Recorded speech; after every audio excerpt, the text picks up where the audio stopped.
Prince cut ब्लाउजला क्रॉसपट्टी खूप सोप्या पद्धतीने मी तुम्हाला अटॅच करून दाखवते। अस्तरचा ब्लाउज आहे, त्याला मी तुम्हाला क्रॉसपट्टी अटॅच करून दाखवते। तुम्ही व्हिडिओ शेवटपर्यंत पहा म्हणजे तुमच्या लक्षात बसेल।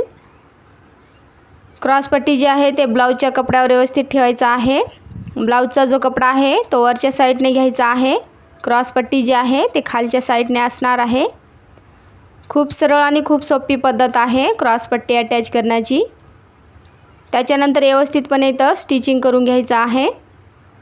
प्रिन्सेस कट ब्लाउज आहे क्रॉसपट्टीवाला। व्यवस्थितपणे क्रॉसपट्टी जी आहे ते मी अटॅच करून दाखवते तुम्हाला।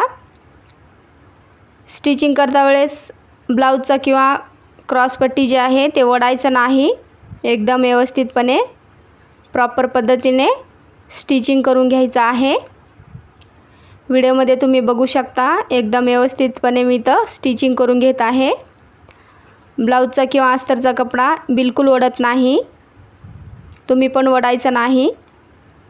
अशा पद्धतीनेच तुम्ही स्टिचिंग करायचं आहे।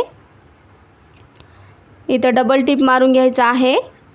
डबल टिप मारल्याच्या नंतर फिनिशिंग पण खूप सुंदर येते, त्यासाठी डबल टिप मारणं खूप महत्त्वाचं आहे। व्यवस्थितपणे इथं स्टिचिंग करून घ्यायचं आहे। स्टिचिंग करता वेळेस गडबड करायची नाही। ज्या नवीन मैत्रिणी आहेत अशा पद्धतीने क्रॉसपट्टी जी आहे ते अटॅच करू शकतात। खूप सरळ आणि खूप सोपी पद्धत आहे। तुम्ही इथं बघू शकता प्रिन्सेस कट ब्लाउज आहे। फिनिशिंग पण तुम्ही इथं बघू शकता खूप सुंदर आलेली आहे। प्रिन्सेस कट ब्लाउजला फिनिशिंग येणं खूप महत्त्वाचं आहे। प्रत्येक ब्लाउजला फिनिशिंग पण येणं खूप महत्त्वाचं आहे। त्याच्यानंतर मी तुम्हाला इथं आयपट्टी अटॅच करून दाखवते। आयपट्टी अटॅच केल्याच्या नंतर प्रिन्सेस कट ब्लाउज जो आहे तो खूप सुंदर दिसतो, फिनिशिंग पण खूप सुंदर येते। तेच मी तुम्हाला आजच्या व्हिडिओमध्ये दाखवणार आहे। आयपट्टी अटॅच करता वेळेस आयपट्टीचा जो कपडा आहे तो खालच्या साईडने असणार आहे। ब्लाउजचा जो कपडा आहे तो वरच्या साईडने घ्यायचा आहे। व्यवस्थितपणे इथं स्टिचिंग करून घ्यायचं आहे। अशा पद्धतीने आयपट्टी जी आहे व्यवस्थितपणे फोल्ड करून घ्यायचं आहे। आयपट्टी जी आहे ते वरच्या साईडने असणार आहे।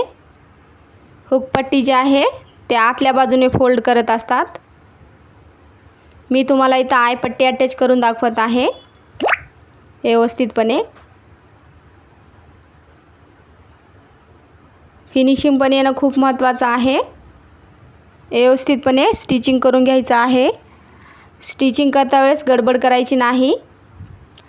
मैत्रिणींनो, तुम्ही कोणता पण ब्लाउज स्टिचिंग करा, त्या ब्लाउजला फिनिशिंग आली पाहिजे। ब्लाउज फिटिंगला पण खूप परफेक्ट बसला पाहिजे।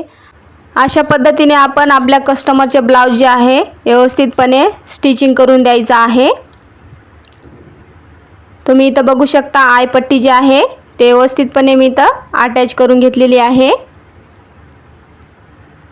क्रॉसपट्टीवाला प्रिन्स कट ब्लाउज आहे। फिनिशिंग पण तुम्ही इथं बघू शकता मैत्रिणींनो, फिनिशिंग पण खूप सुंदर आलेली आहे।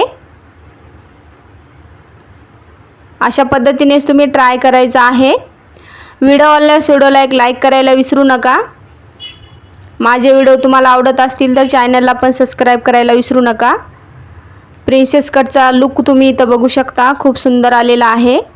आणि ब्लाउज जो आहे तो फिटिंगला खूप परफेक्ट बसला पाहिजे मैत्रिणींनो। अशा पद्धतीने तुम्ही ब्लाउज जो आहे स्टिचिंग करायचा आहे।